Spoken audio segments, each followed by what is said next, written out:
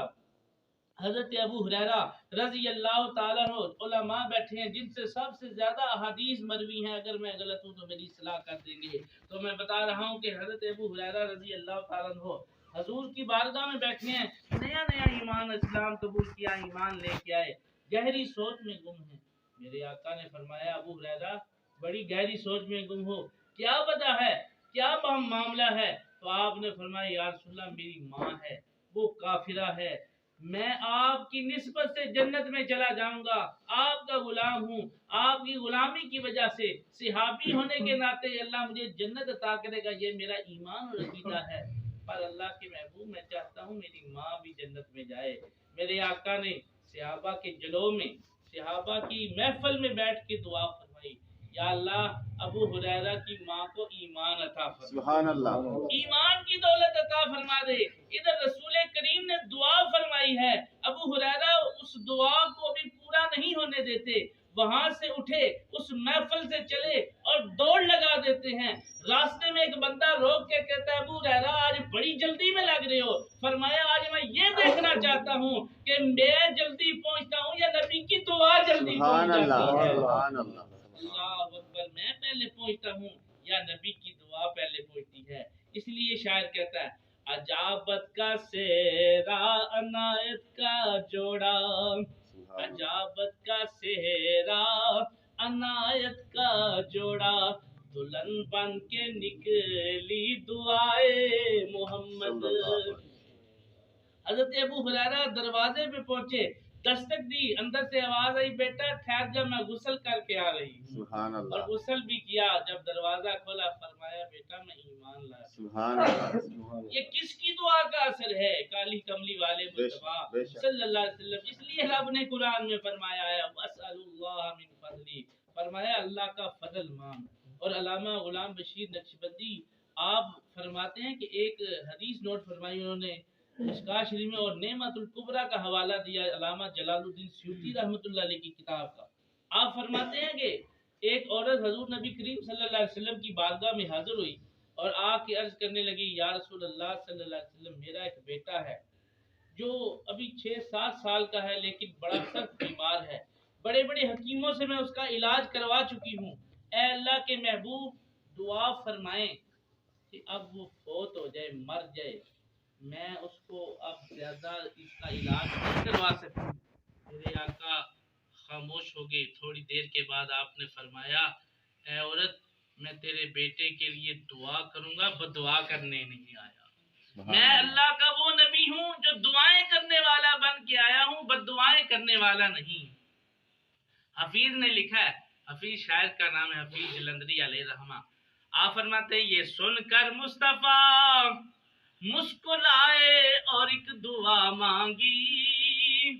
یہ سن کر مصطفیٰ مسکرائے اور ایک دعا مانگی. خدا کا فضل مانگا اور ہوئے تسلیم و رضا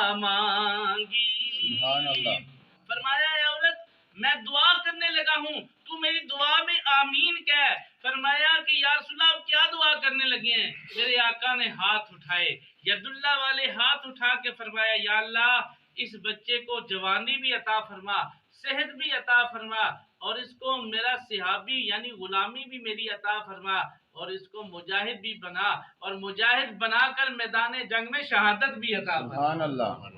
میرے آقا کی یہ دعا کا اثر تھا کہ وہ عورت کہتی ہے میں نے اپنی ان آنکھوں سے دیکھا جو میرا بچہ لا علاج ہو چکا تھا، اللہ نے اسے صحت بھی عطا فرمائی، حضور کی دعا کی برکت سے اللہ نے اسے جوانی بھی عطا فرمائی، وہ مجاہد بھی بنا، صحابی بھی بنا، اور جہاد کر کے شہادت کا جام بھی نوش کر گیا۔ سبحان اللہ۔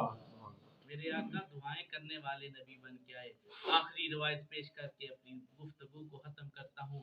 حضرت انس بن مالک رضی اللہ تعالیٰ عنہ حضور کے صحابی ہیں۔ آپ عرض کرنے لگے یا رسول اللہ صلی اللہ علیہ وسلم آپ میرے حق میں دعا فرمائیں، دعائیں کروں گا اور بھی دعائیں کروں گا۔ میرے آقا نے ایک نہیں، دو نہیں، 3 دعائیں عطا فرمائیں۔ سبحان اللہ۔ ایک دعا کیا تھی؟ فرمایا یا اللہ انس بن مالک کو مال میں بھی برکت عطا فرما، اولاد میں بھی برکت عطا فرما، اور اس کی عمر میں بھی برکت عطا فرما۔ سبحان اللہ۔ حضرت انس بن مالک فرماتے ہیں میں نے اپنی ظاہری زندگی میں اللہ نے مجھے اتنی عمر عطا فرمائی کہ میں نے اپنے 100 پوتے پوتیوں نواسے نواسیوں کو دیکھا ہے۔ سبحان اللہ۔ اتنی عمر عطا فرمائی، اور فرمایا کہ مال کتنا تھا؟ فرمایا باقی لوگوں کے باغات میں پھل درخت جو تھے نا 1 بار پھل دیتے تھے سال میں، میرے باغات کے پھل 2 بار پھل دیا کرتے تھے سال میں۔ پھر فرمایا کہ اللہ نے مجھے صحت بھی عطا فرمائی، اور عمر بالخیر اتنی عطا فرمائی، فرمایا کہ میرے سر اور داڑھی کے بال آخری وقت تک سفید نہیں ہوئے، سیاہ رہے، اور چہرے پہ کوئی جھلڑی نہیں آئی، چہرہ بھی بالکل صاف رہا۔ یہ کس کی دعا ہے؟ آقا دو جہاں صلی اللہ علیہ وسلم امت کے لیے دعائیں کرتے رہے۔ جو نہ بھولے ہم غریبوں کو رضا، جو نہ بھولے ہم غریبوں کو رضا، یاد ان کی اپنی عادت کیجئے، یاد ان کی اپنی عادت کیجئے۔